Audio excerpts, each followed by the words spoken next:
Y'all need bigger mats. You know you need bigger mats. Y'all. Oh, okay. I spent too many Saturdays on 42nd Street at martial arts movies, baby. Trust me. Yes, sir. Try it. Now roll on it.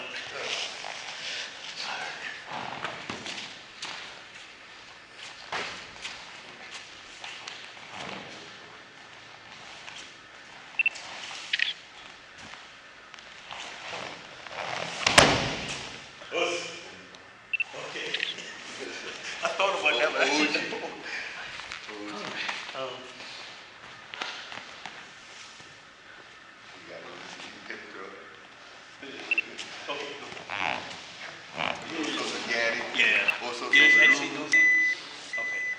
See, you know, they do not hear that typically nowadays.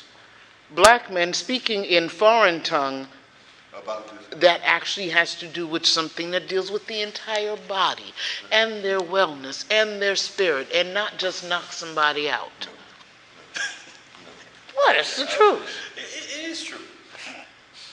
So, you know, we don't always have to pull a gun and shoot somebody. No. You know, that's one of the things I try to stress to the guys that work with me.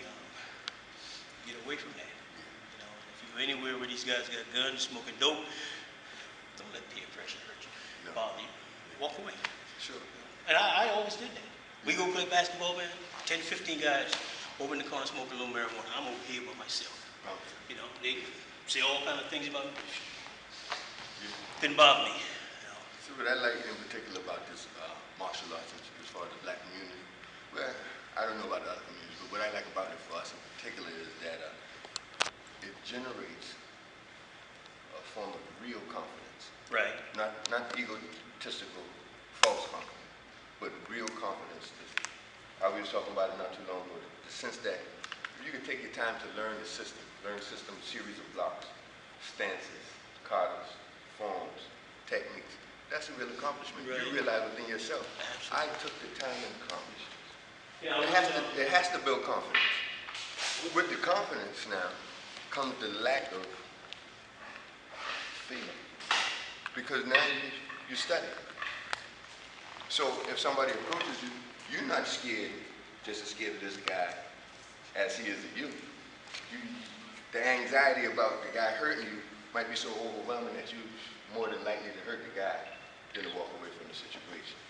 So the self-defense brings about the confidence, that brings about lack of fear, that brings about productivity within the community. Because the lack of fear is how you diffuse the violence. All the violence is from the fear. Nobody has a set skill.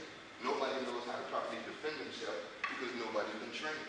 So anytime you're confronted with a situation, all hell breaks loose for you.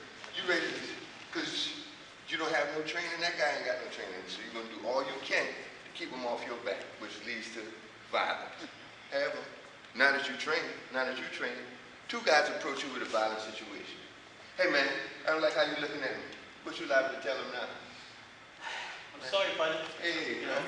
and if they keep pushing, you might end up being nice and tell them, listen, I think you might want to train a little bit, maybe 6 or 8 months, or something of that nature. But the fear is not the driving factor of the conversation, which leads to the violence.